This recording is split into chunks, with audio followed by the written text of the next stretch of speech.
hold. Hey guys, I'm Elena. I run the Let's Play channel Calamage.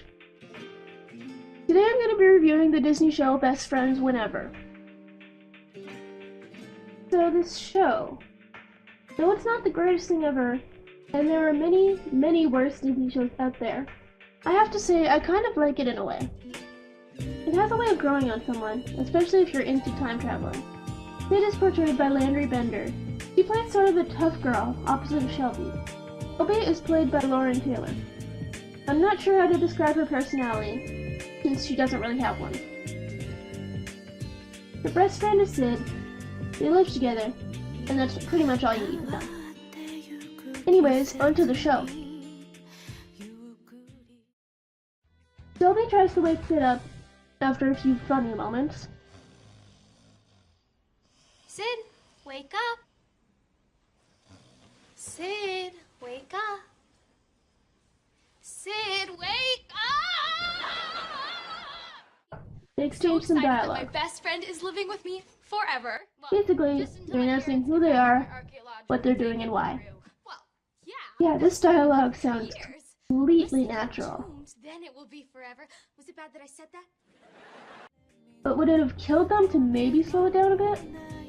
Introduce the characters so we could get to know them, and then maybe unravel why they're there? I mean, sure, it is possible to tell a great storyline at a fast-paced level. Just look at shows like Steven Universe, The Amazing World of Gumball, and Gravity Falls. I mean, I know these are all examples of cartoons, but I can't think of any really good live-action sitcoms that have that level of storyline. We're then introduced to Shelby's brothers, who apparently really like Sid, and decide to send her a video. Flowers are for you, Sid. I'm giving her flowers, Chet! No, I'm giving her flowers, Brett! Looking at these guys, I kind of get a Beans vibe from them. You remember Beans from Even Stevens? You think I don't That know annoying that? kid that kept appearing inside the house? The obnoxious character that every Disney show now seems to have? Beans, you brought your own bacon. She goes to the fridge to grab a bite to eat, while Shelby tells Sid that she's in a hurry to go because of her brothers. I'm so hungry. If I don't get some food in me right now, my stomach's gonna take me out back and beat me with a phone book. And what do you know? They come out right on cue. No, we have to hurry. If my brothers hear us, they'll... Ow! Shelby and Sid meet up with their friend Barry. But I didn't get to have breakfast. You have to stop by Barry's lab on the way to school. He's helping me ask Cameron to the dance. I probably should have mentioned this before I moved in with you, but I have this weird condition where I need to eat. No time. Barry, open up, it's us. Smell this. Shelby wants to make sure Barry is still working on her plan to ask Cameron to the dance.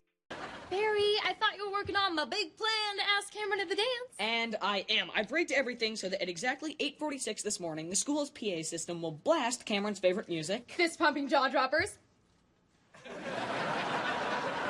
The vent will flood the hall with his favorite smell. Fist-pumping jaw dropper body spray.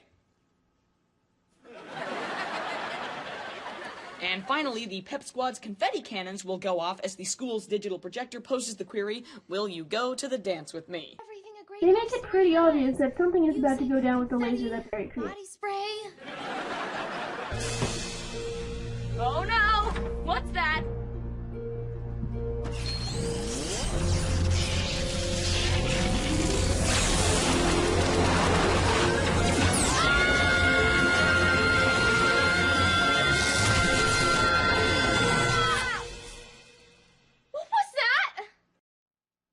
A moment later, they shake it off.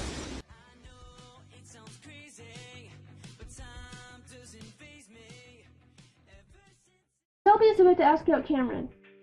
Everything is in its place.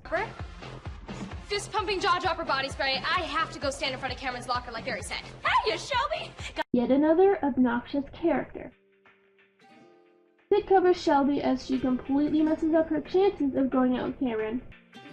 Meanwhile, Sid is talking with Barry.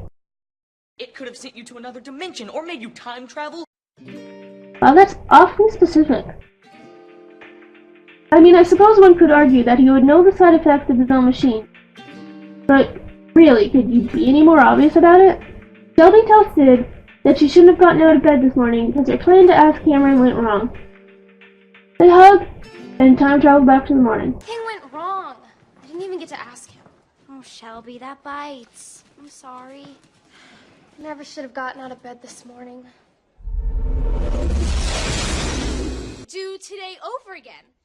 We can fix everything that went wrong. I can re-ask Hammer to the dance. You just time traveled, and the only thing you're concerned about is asking some kid to the dance? I get that they're teenagers, but if I were them, and I had the ability to time travel, my biggest concern would be telling Barry. Then maybe afterwards I would try to have some fun. So off to school they go. Shelby's plan once again goes awry. Instead of Cameron going with her to the dance, Sid bumps into Shelby, causing him to think that Sid asked instead. Dance, huh? Solid ask. Sid attempts to calm Shelby down, touching her shoulder and saying the words future. This brings them to 2 years later.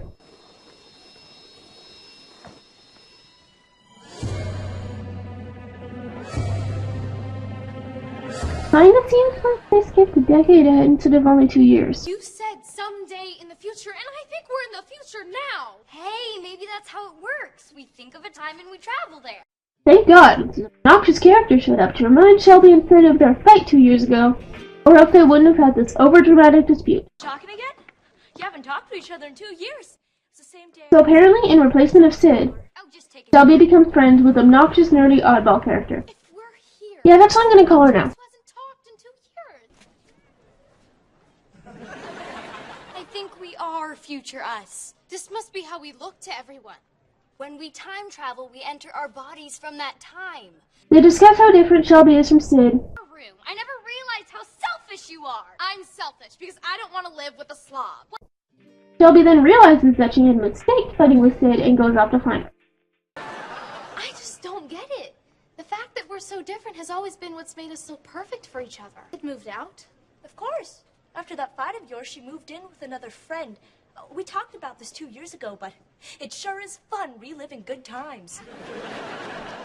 I can't believe I let things go so far. I've got to find Sid. Sid is complaining to Barry about Shelby. Why not? Shelby's the best. I love her. Yes, Shelby's the best.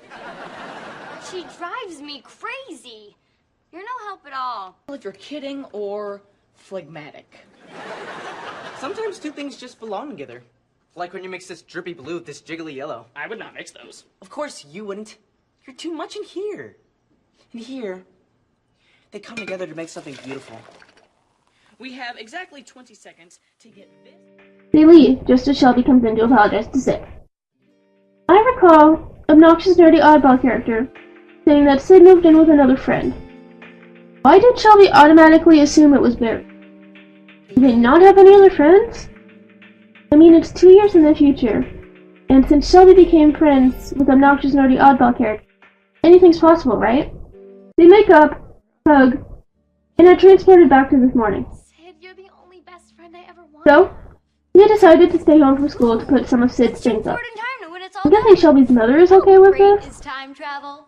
I mean, it's not like to go to school for an education or anything. Yeah. Shelby tells Sid that she'll get used to her messy room someday in Where the would future. Diesel live? They hug once again, and get blasted into the future, where they're strapped down onto a table. It's a good thing they were close enough to hold hands. We're gonna need to figure out what that was and what it means and how to avoid it. We have to talk to Barry about this.